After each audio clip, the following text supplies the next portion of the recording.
back. I am joined by Dr. Blair Davison of St. Pat's for another edition of Morning Rounds. Thanks for waking up with us today. Well, thanks for having me here. Of course. Today's topic is hearing loss. So tell us a little bit about hearing loss. You know, first question is, how might you know or kind of think you could be getting the early signs of that? Well, hearing loss is a lot like sun damage. We are exposed when we're young to lots of loud noises, and we may not think anything of it. In fact, we may embrace it and crank it up.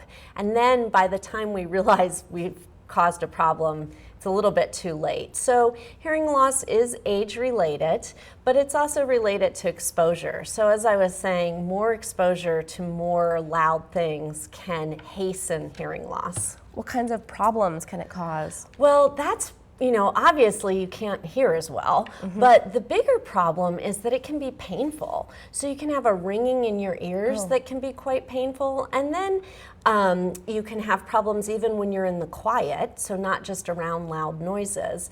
And obviously, when you can't hear so well, it starts to lead towards some isolating factors, like you don't want to go out, and maybe it's just more challenging for you to be in crowds and be with others in noisy situations. So why and who might be getting hearing loss? Early signs? Well, definitely we live in a noisy time. There's just a lot of noise out in the world. And to give you an example, so anything over 85 decibels can cause or contribute to hearing loss. Well, like a motorbike, that's 90. Listening to music really cranked up, that's 100 to 110 decibels. And when a plane takes off, that's about 120 decibels. So when you cross that threshold, you're just hastening the process, which is a natural process.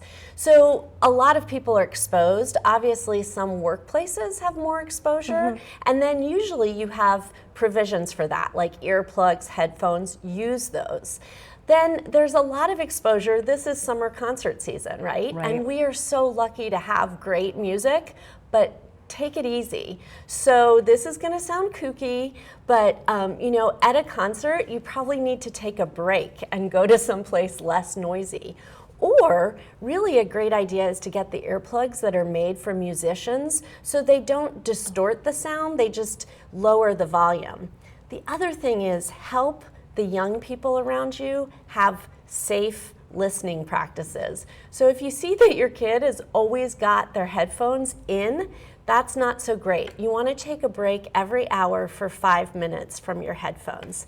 And then a lot of headphones have settings where you can set it for less than or equal to 60% of the max, and do that. That'll be really helpful because obviously you want to continue to hear well. Okay, well, thank you for answering some of those questions for us on Morning Rounds. If you have any questions you'd like us to answer, you can email them right to us, morningrounds@kpax.com.